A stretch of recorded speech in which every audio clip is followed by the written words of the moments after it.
Você já sentiu que estava ficando louca, mesmo sem nenhuma razão concreta? Já se pegou questionando sua memória, suas emoções ou até mesmo sua própria sanidade? E o mais perturbador, já duvidou da sua versão dos fatos porque alguém, com um sorriso calmo no rosto, te convenceu de que tudo o que você viu, ouviu ou sentiu não era bem assim? Não é exagero dizer que o que você está prestes a descobrir pode mudar completamente a forma como você enxerga seus relacionamentos, suas escolhas e até sua própria história. Porque existe uma manipulação silenciosa, quase imperceptível, que pode estar acontecendo agora mesmo e talvez você nem tenha se dado conta. Essa manipulação tem nome. E não é exagero. É gaslighting. Você não vê chegar. Não tem cheiro, nem som específico, mas tem um efeito devastador. Faz você duvidar de si mesma. Te paralisa. Te faz pedir desculpas quando não fez nada errado. E o mais cruel, transforma sua percepção da realidade em algo que você já não consegue mais confiar. Gaslighting é como um vírus psicológico. Ele entra lentamente, disfarçado de preocupação, cuidado, carinho. E quando você finalmente percebe, já está completamente desconectada de quem era antes. Aquela versão de você que falava com firmeza, que se posicionava, que reconhecia suas próprias emoções, já não existe mais. Ou pior, você acredita que ela nunca existiu. Esse tipo de abuso não grita. Ele sussurra. Ele sugere. Ele se esconde por trás de frases como "você entendeu errado", "está exagerando de novo", "é coisa da sua cabeça". São palavras que desconstroem sua percepção pouco a pouco.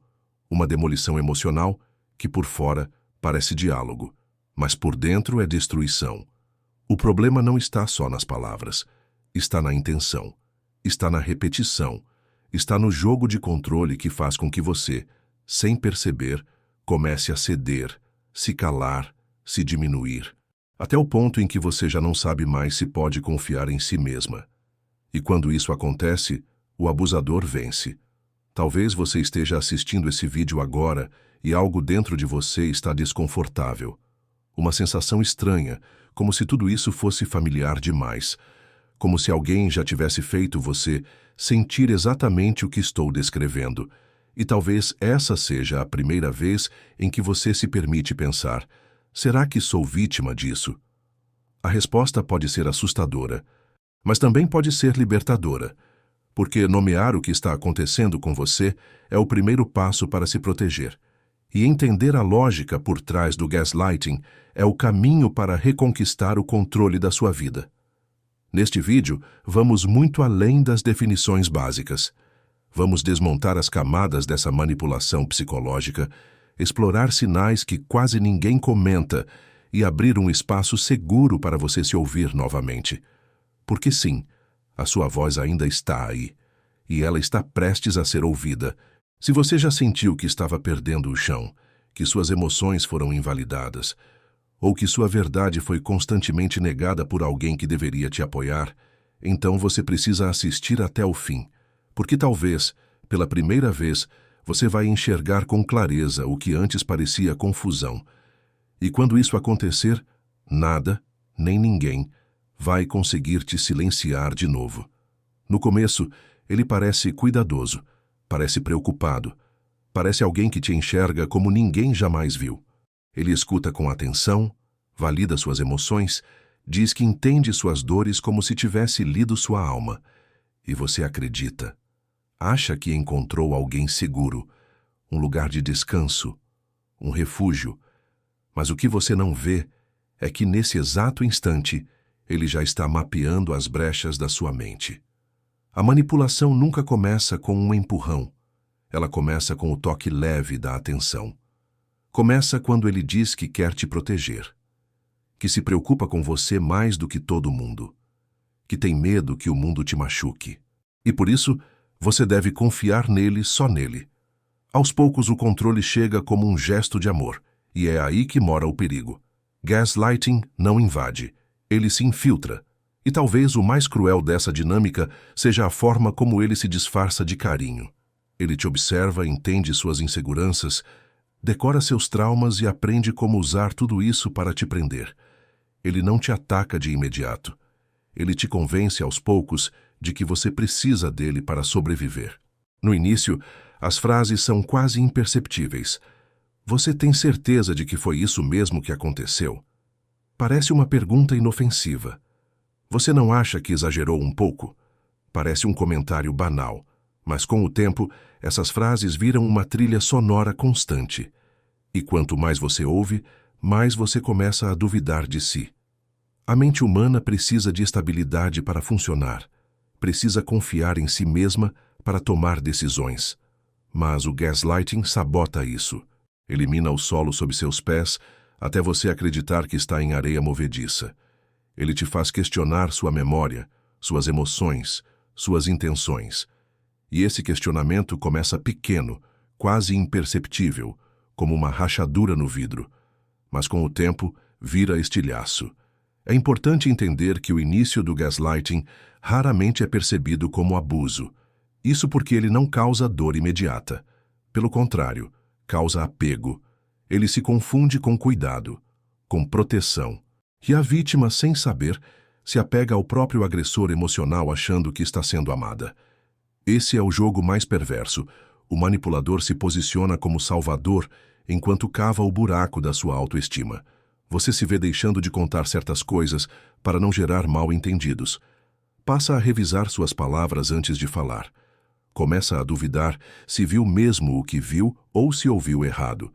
Ele diz que você está sensível demais, que é drama, que ninguém além dele te suportaria como você é. E você acredita, porque no fundo você já não confia mais em si. Quando questionado, ele inverte. Ele diz que está tentando te ajudar, que você é difícil, que ele só está sendo sincero e que se você não consegue lidar com isso, talvez o problema seja você. O mais perverso é que, nesse ponto, você já não sabe mais se ele está certo. Porque talvez esteja. Talvez você seja exagerada mesmo. Talvez esteja sendo ingrata, confusa, instável.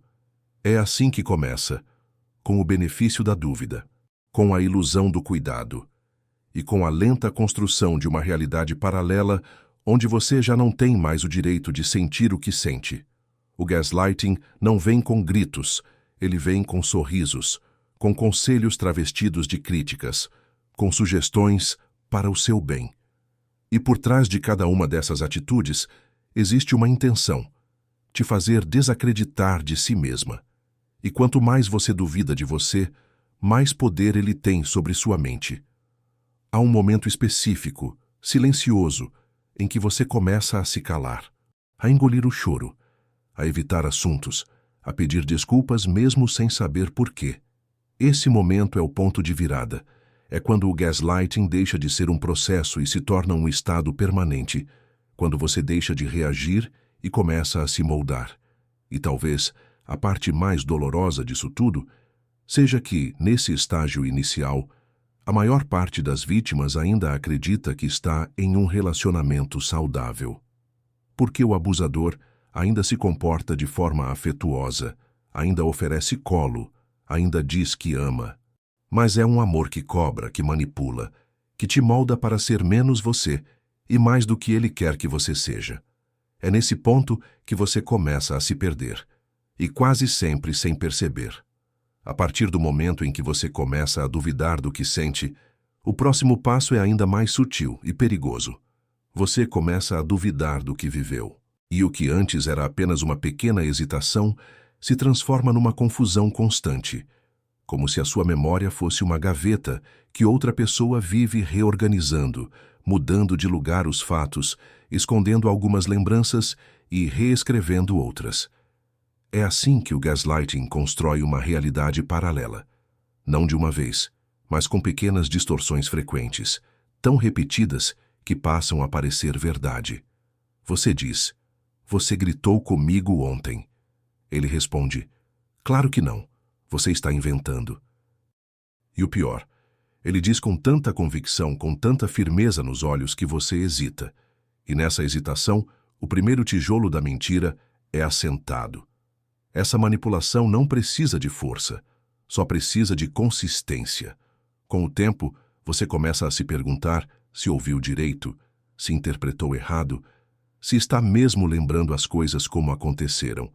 E por mais que algo dentro de você grite que aquilo foi real, você ignora, porque ele nega com segurança. E você, já emocionalmente fragilizada, cede.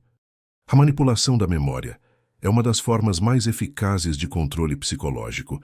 O gaslighting entende que, se ele puder dominar a forma como você percebe o passado, ele poderá controlar a forma como você reage no presente.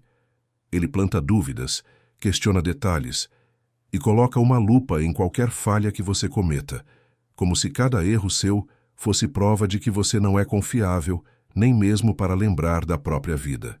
Com isso, ele te isola dentro da sua própria mente. Te convence de que os problemas são frutos da sua imaginação. E como você já se vê emocionalmente instável, acaba aceitando essa lógica. A verdade dele se impõe como se fosse a única possível. A sua se torna frágil, instável, vulnerável à revisão. Esse processo é tão silencioso que muitas vezes você se vê aceitando desculpas absurdas, ignorando alertas internos, relativizando atitudes que te machucaram profundamente. Tudo em nome da paz. Tudo para não criar conflito. Porque em algum momento você passou a acreditar que o problema está em você. E o mais cruel é que ele usa seus sentimentos contra você. Quando você se magoa, ele não acolhe, ele interpreta como fraqueza. Quando você expressa dor, ele diz que é chantagem.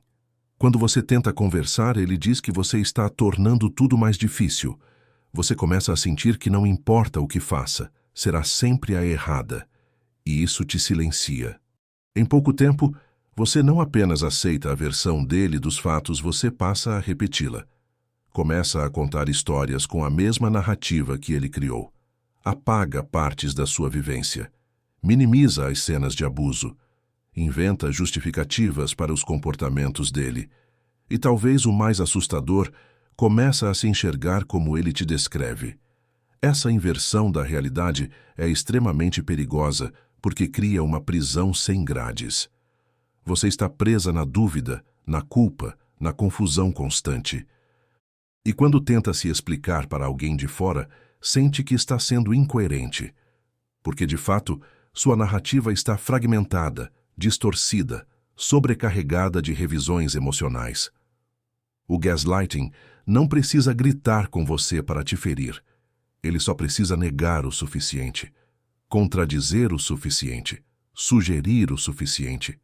E com isso, ele apaga você da sua própria história. E essa ausência de si mesma, esse esvaziamento de identidade, é um dos traumas mais profundos que alguém pode viver. Você não apenas se perde, você deixa de confiar na bússola que te guiava.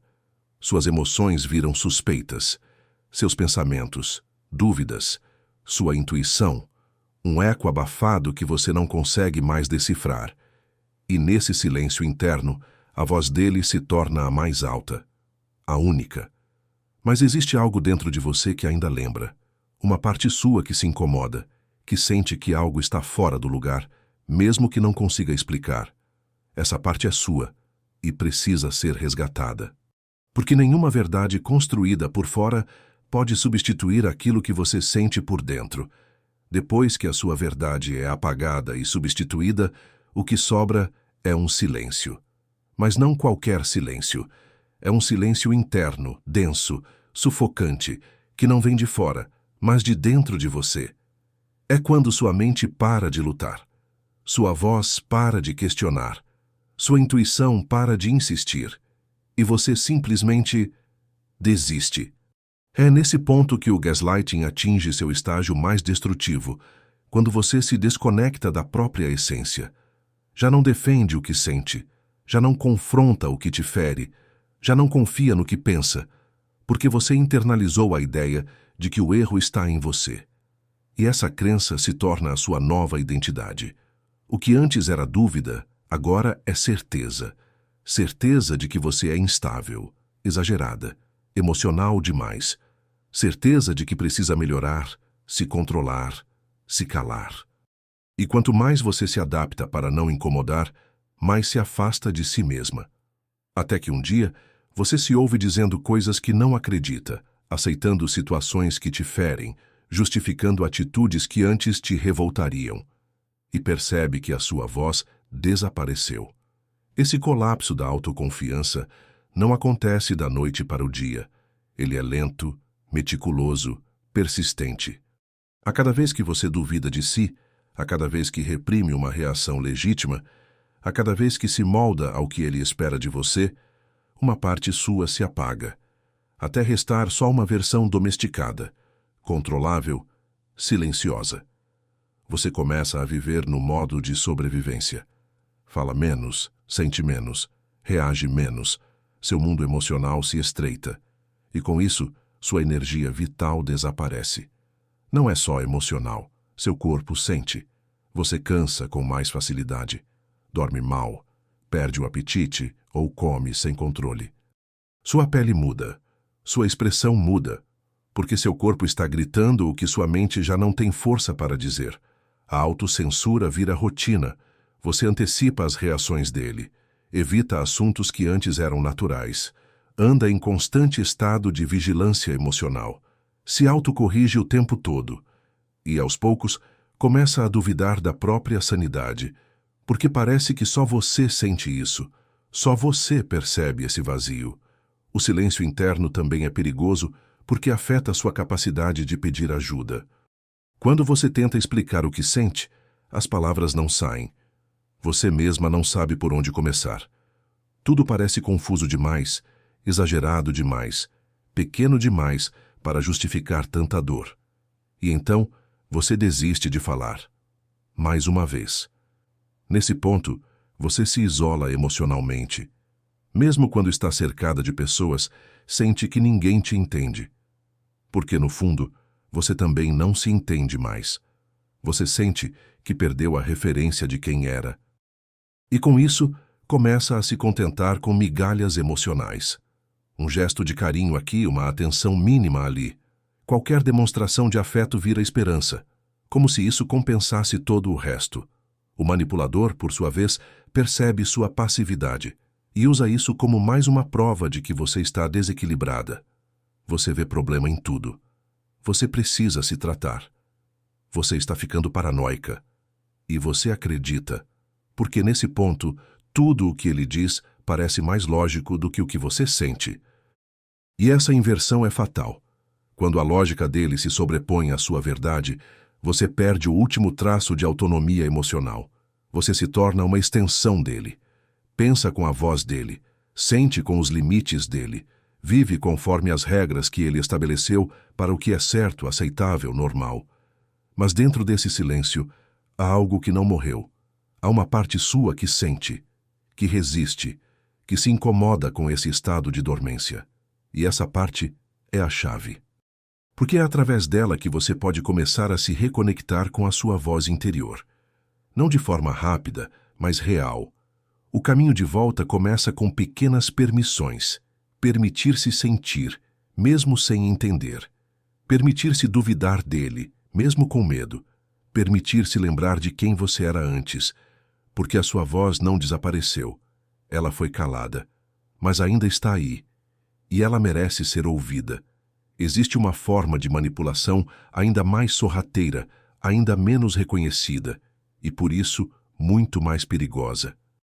É quando o abusador ultrapassa os limites emocionais, atravessa a sua mente e chega até o seu sagrado.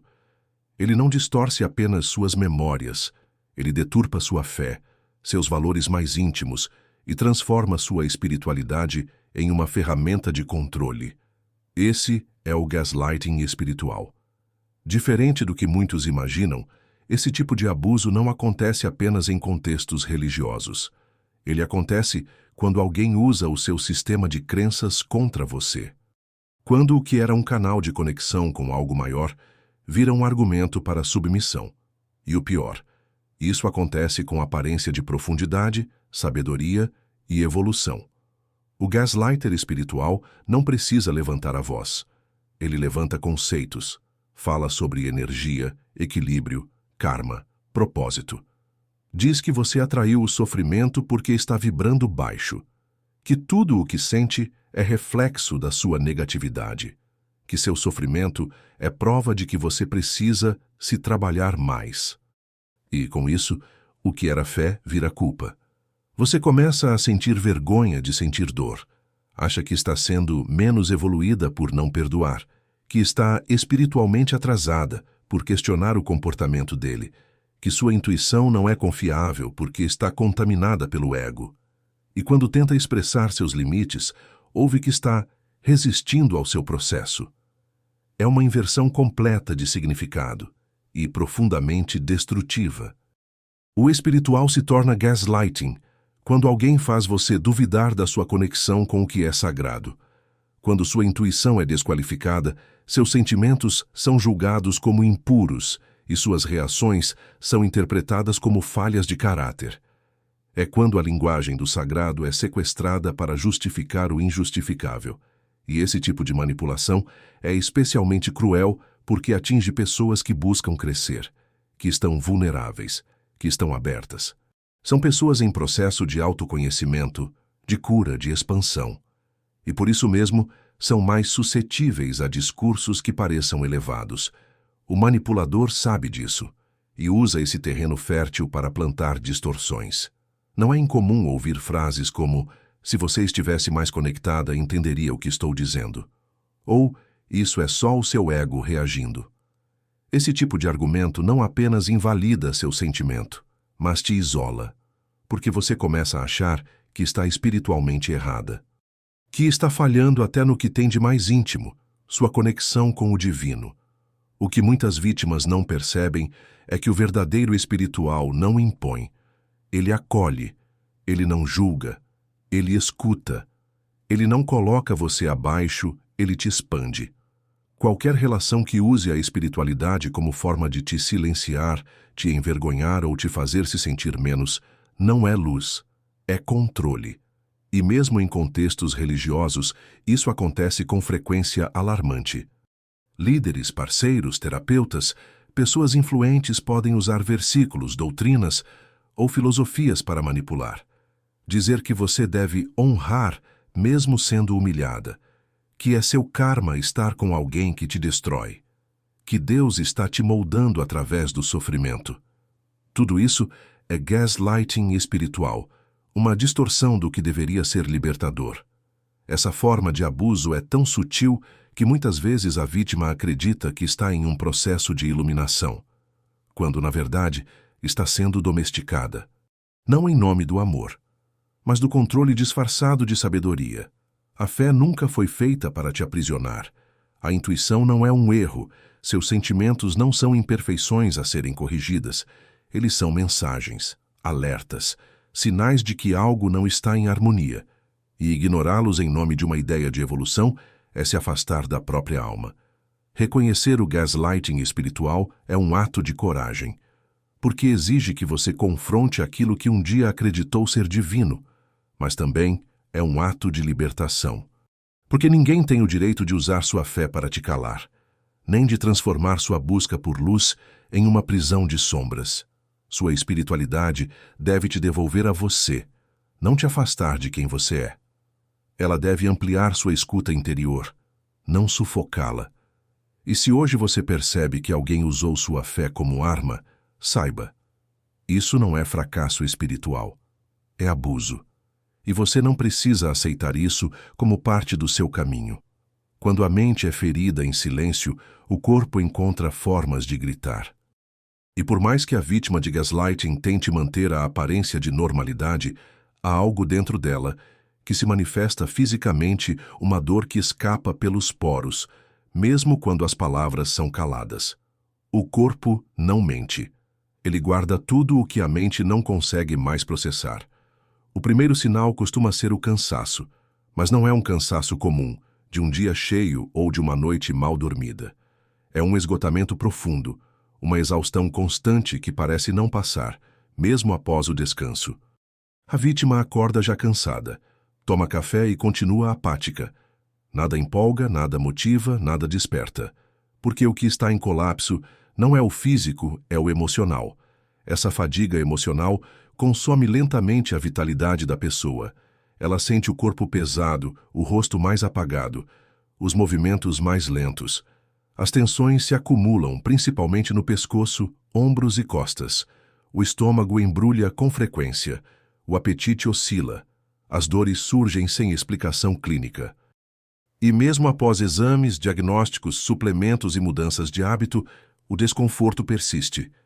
Porque o problema não está no corpo, está na alma. O gaslighting cria um estado de alerta permanente. A vítima vive sob tensão, antecipando conflitos, tentando não errar, se policiando o tempo inteiro. E isso aciona de forma crônica a resposta de estresse do corpo. A adrenalina e o cortisol, que deveriam ser produzidos apenas em situações de emergência, se tornam hormônios diários. E com o tempo, esse desequilíbrio gera um colapso fisiológico. O sono se torna leve, fragmentado ou simplesmente não vem. A mente gira em círculos à noite, revisando conversas, tentando entender o que deu errado. A insônia se instala como um lembrete cruel de que mesmo quando o corpo deita, a mente não encontra repouso. E quando finalmente adormece, os sonhos são confusos, pesados, inquietantes. Porque a psique está lutando para organizar o caos. Além disso, o sistema imunológico enfraquece. Resfriados frequentes, infecções de repetição, alergias que surgem do nada. É como se o corpo estivesse em guerra, lutando contra um inimigo invisível que, na verdade, vive dentro da própria casa. O ciclo de manipulação. Muitas mulheres relatam problemas hormonais, desregulação menstrual, queda de cabelo, alterações na pele. Tudo isso é real, e tudo isso é resultado de um corpo que está tentando lidar com uma violência psicológica constante. O mais assustador é que muitas vítimas normalizam esses sintomas, acham que estão apenas estressadas, que é coisa da idade, do trabalho, da rotina. Vão ao médico, tomam remédios, tentam se convencer de que é só uma fase, mas no fundo algo não encaixa, porque nada parece funcionar. Nenhum tratamento resolve o incômodo persistente. E isso gera ainda mais frustração, mais culpa, como se até o próprio corpo estivesse falhando com ela. É nesse ponto que o corpo se torna o último recurso da alma para ser ouvida. Quando todas as tentativas emocionais de pedir socorro foram ignoradas, ele fala através da dor, e essa dor precisa ser respeitada, porque ela é um sinal, um alerta, uma denúncia silenciosa de que algo muito mais profundo está fora do lugar. O corpo é sábio. Ele sente antes da mente entender. Ele não precisa de lógica para reagir. E quando ele começa a adoecer sem causa aparente, é hora de parar, de olhar para dentro, de reconhecer que talvez a origem da dor não esteja no mundo externo, mas nas relações invisíveis que você foi forçada a aceitar como normais. Se você sente que algo está errado há muito tempo, mas não consegue explicar. Se já passou por médicos, terapias, exames, e ainda assim continua em sofrimento. Se sua energia desapareceu e seu brilho sumiu, olhe com carinho para a sua história. Pergunte a si mesma: quem me fez calar? Quem distorceu minha verdade? Quem me fez acreditar que eu estava errada, até sobre meu próprio corpo? A resposta pode ser desconfortável, mas também pode ser libertadora, porque o corpo não mente. Ele só implora para que você finalmente ouça o que lá no fundo já sabe. Voltar a confiar em si mesma depois do gaslighting é como reaprender a andar após anos rastejando. Seu corpo ainda carrega a memória da dor. Sua mente ainda questiona se é seguro existir. E sua alma exausta se pergunta se ainda vale a pena tentar. Mas é nesse momento, no fundo do poço emocional, que algo essencial começa a despertar. A vontade de se reencontrar. A reconstrução não começa com grandes decisões. Começa com micropercepções, com um incômodo que você finalmente resolve escutar, com um pensamento que surge no meio do silêncio. E se eu não estiver errada? Essa pergunta que por tanto tempo foi sufocada, reaparece, e dessa vez você não a empurra para o fundo. Você a acolhe, e ela vira um fio de luz em meio ao caos. Confiar em si mesma novamente exige reaprender a ouvir a própria voz, mas essa voz está enfraquecida, desacreditada, ferida. Ela não grita, ela sussurra. Por isso, o primeiro passo é desacelerar, parar de pedir opiniões externas, parar de justificar o que sente, parar de tentar convencer os outros do que viveu e começar a validar o que sente, ainda que ninguém entenda. O processo de cura é solitário, mas não precisa ser solitário o tempo todo. É importante buscar espaços seguros, terapias, grupos de apoio, livros, conteúdos que te mostrem que você não está sozinha, porque ver outras pessoas passando pelo mesmo processo ajuda a restaurar a confiança de que aquilo que você sentiu é real. Muitas vítimas de gaslighting se perguntam como puderam deixar aquilo acontecer. Mas essa é a armadilha final da manipulação. Transformar a vítima também em algoz de si mesma. A culpa não é sua. Você foi manipulada. E se sobreviveu a isso, mesmo sem entender o que estava acontecendo, então existe uma força dentro de você que precisa ser reconhecida. Você não é fraca. Nunca foi. Voltar a confiar em si é começar a fazer perguntas novas e aceitar respostas que venham de dentro, mesmo que elas entrem em conflito com tudo que disseram que você deveria ser. É permitir-se errar sem se punir. É sentir raiva sem se julgar. É desejar a própria liberdade sem se culpar. É aprender a se escutar como se fosse a pessoa mais importante do mundo, porque é isso que você é. Esse processo não tem linha de chegada, mas ele tem pontos de virada. Momentos em que você se surpreende ao reagir de forma diferente, ao perceber que já não engole certos comentários, que já não se cala diante de certas atitudes, que aos poucos a mulher que você era antes está voltando. Mas não exatamente igual. Ela está mais lúcida, mais consciente, mais forte. Há uma profundidade que só quem sobrevive ao gaslighting conhece.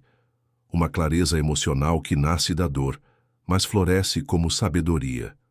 Você passa a perceber os sinais com mais precisão, a escutar além das palavras, a identificar manipulações onde antes só via romance, e isso não te torna fria, te torna desperta.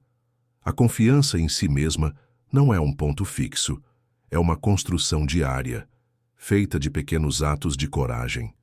Dizer não, se afastar, se proteger, expressar o que sente sem pedir desculpas, confiar na sua memória, na sua intuição, no seu corpo, na sua história. Isso é autonomia, isso é cura. E, acima de tudo, isso é liberdade. A sua história não termina no trauma. Ela recomeça com consciência. Você não está quebrada, está em reconstrução. E cada pedaço que você recoloca agora pertence apenas a você, sem distorções, sem censura, sem controle. Você é inteira e merece existir por completo. Antes de ir embora, pare por um instante. Respire. Olhe para dentro. Se em algum momento deste vídeo você sentiu como se estivesse ouvindo a história da sua própria vida, eu te convido a fazer algo poderoso. Compartilhe isso nos comentários. Conte, com as palavras que conseguir, se você já viveu algo parecido. O que você enfrentou, como foi. Ou simplesmente diga, isso aconteceu comigo. Porque essa frase, por mais simples que pareça, pode ser o primeiro passo para libertar alguém que está vivendo a mesma dor agora. E se você ficou até aqui, é porque algo dentro de você quer mais. Mais consciência, mais força, mais clareza. Então aqui vai um convite. No próximo vídeo, vamos falar sobre o tipo mais perigoso de relacionamento que existe, aquele que parece amor, mas é uma prisão emocional disfarçada.